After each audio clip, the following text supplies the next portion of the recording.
we've got sine, cos, and tan, right? This cast rule tells us where it's going to be possible, where it's going to be positive, sine, cos, and tan. They're possible everywhere on this, but where they're going to be positive. So this one obviously is sine. This one obviously is tan. And this one obviously is cos. A. This one is where all of them are positive. So if we took out our calculator, let's grab our calculator right here, and we'll try some. Clear. So some angles that are in this first quadrant here are anything between 0 and 90, right? This is 90. 90 degrees. So if we try any of them, let's try one with sine. Let's do 45. It's right in the middle. Sine 45 that's a positive number. Cos 45, oops, okay, cos 46. Okay, let's do them all the same. Cos 45, that's a positive number. Tan 45, that's a positive number. They're all positives. Let's jump into the second quadrant. So here is quadrant 1, right? This is quadrant 1. Let's jump into the second quadrant here. What the cast rule is saying is if I get anything in here, any angle that's in this quadrant, only sine will be positive. So let's pick 150. 150 is in there. Sine 150. 0.5, that's positive. Actually, we just saw that. Cos 150. So what it's saying is because cos isn't positive here, this should give me a negative number. Negative 0.866. Tan 150 gives me a negative number. Okay, so anything in there, only sine will be positive. If we go down to the next one, which is higher than 180, so let's do 200. Let's try it out. Sine of 200 should be negative. Negative 0.34.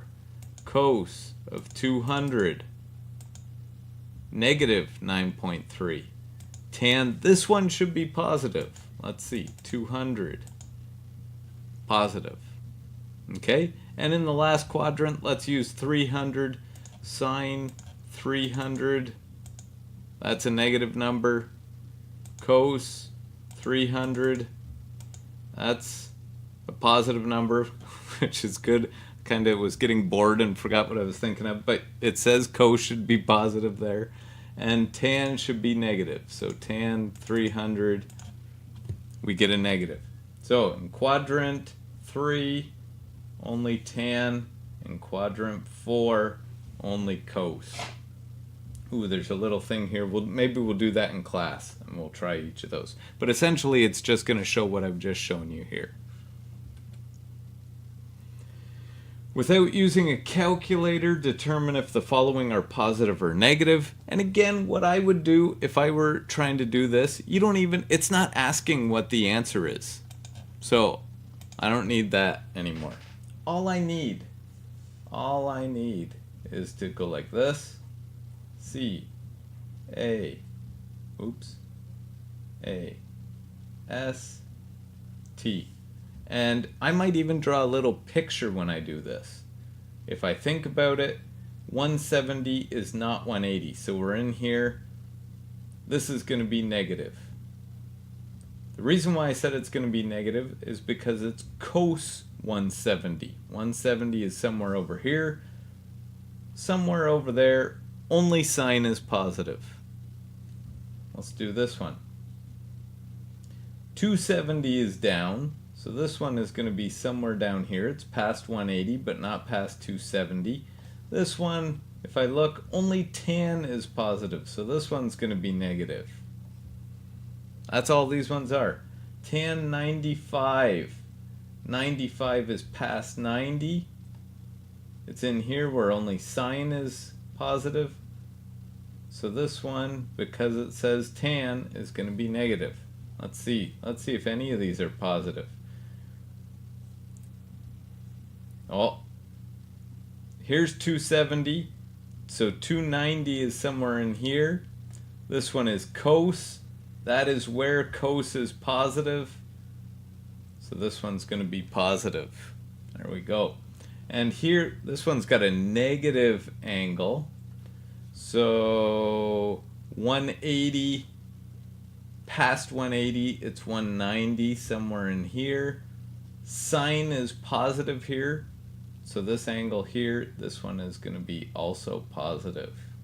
Ooh, that last one was a trick. We had to do a negative 190 degrees in order to figure that out. Okay, so if it asks you to determine with the sign if it's negative or positive, that's all we're doing. Okay. Okay, this one, I've got a couple ways that we can kind of think about this. The first one is we want to figure out what sine negative 200 is. Let's do this one over here. Let's do C.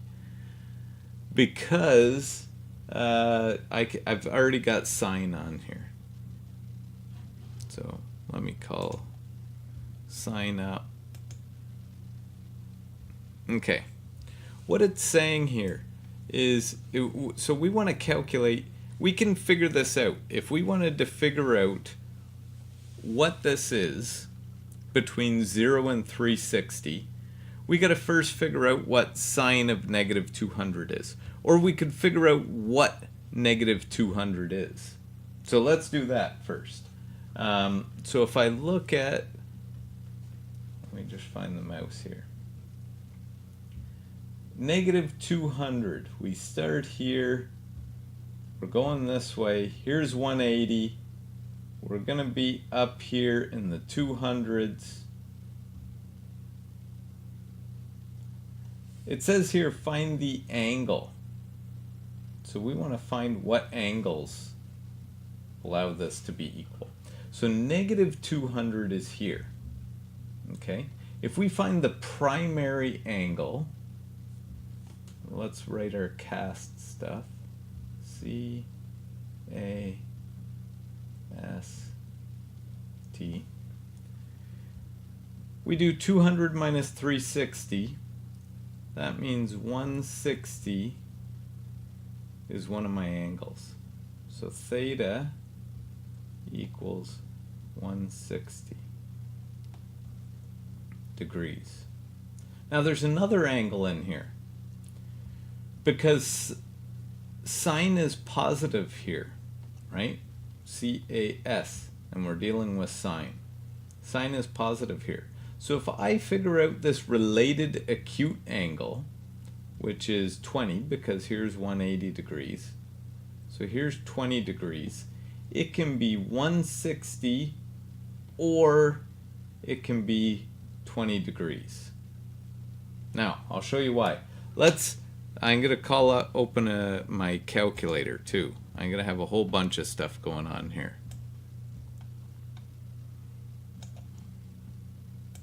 Okay, if I turn on my calculator and I figure out what sine of negative 200 is,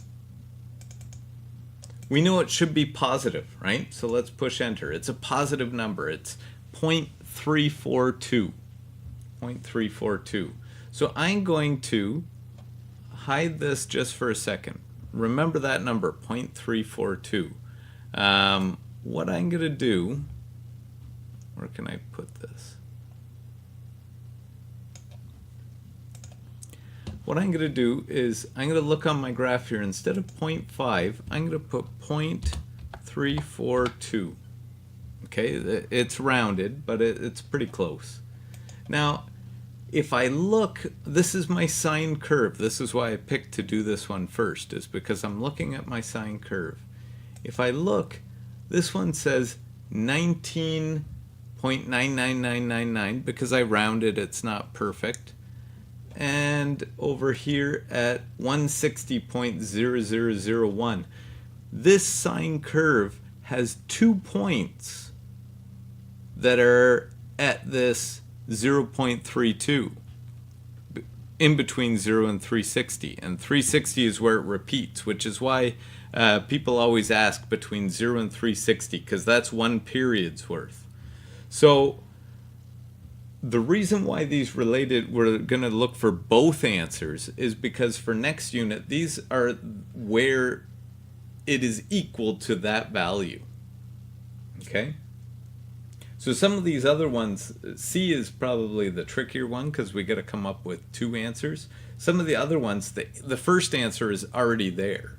But that's why we're getting 2 answers here for those related acute, because if we looked at the sine curve, there are 2 answers at that same y value. Okay? Again, if you're having trouble understanding or getting the concept of this graph, we're going to look at that again later, next unit. So don't worry too much about that. So those are my 2 answers, and I can double check on the calculator. So we should never have to get this wrong, because if I typed in sine 160,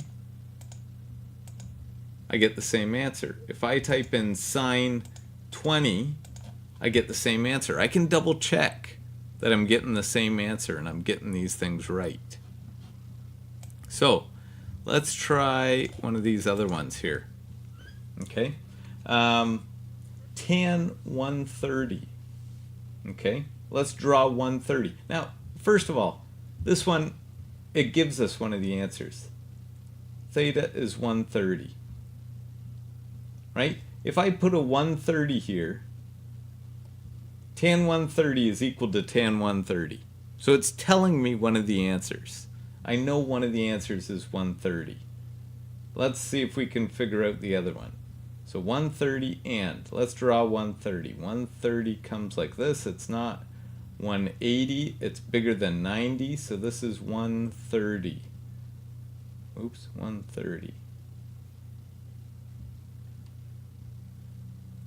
Now, if we type this into the calculator, tan 130, we're going to get a negative number because tan is negative here.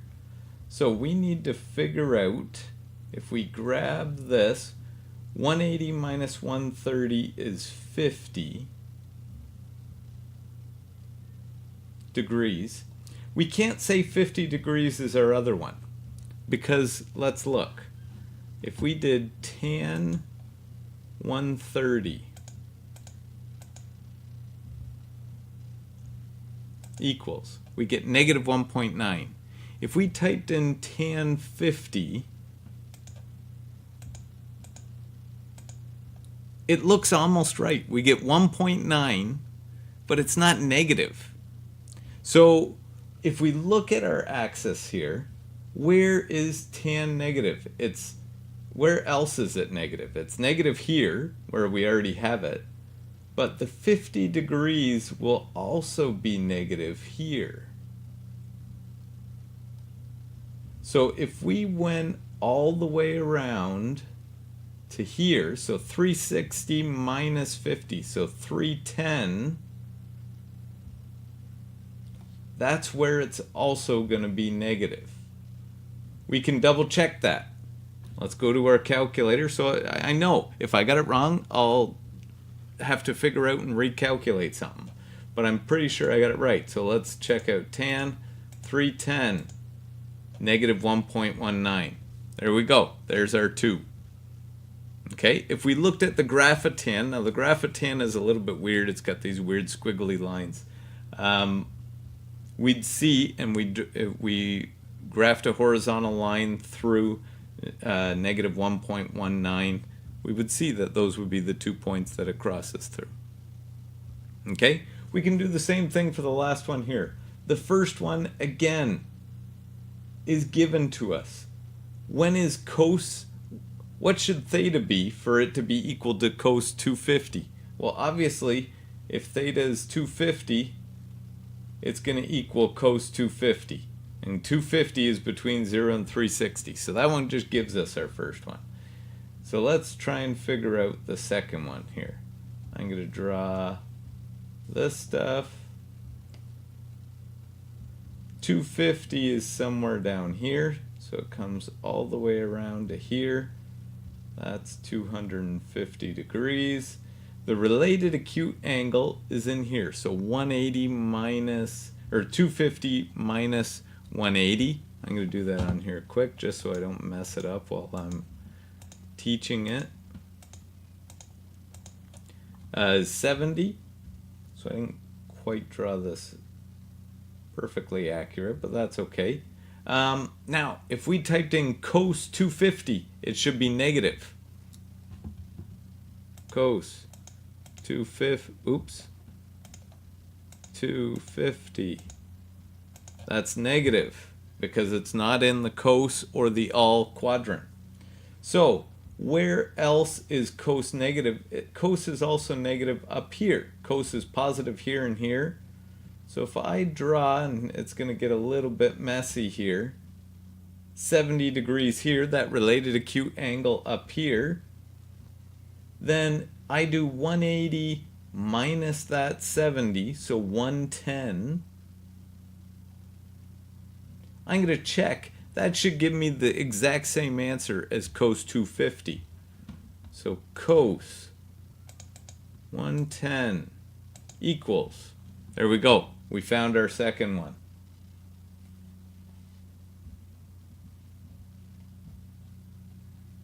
So there we go. That's how we can use these related acute angles to help us out with that cast rule. That cast rule is key because it gives us it'll give us the same number, but we got to use the cast rule in order to make the positive negative work out as well. This is the same type of thing.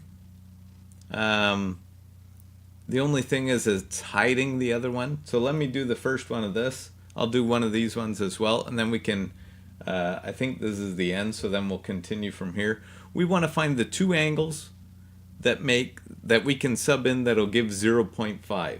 So the first one, I can just do by calculating, right? If I go over here, I'm going to calculate the first one.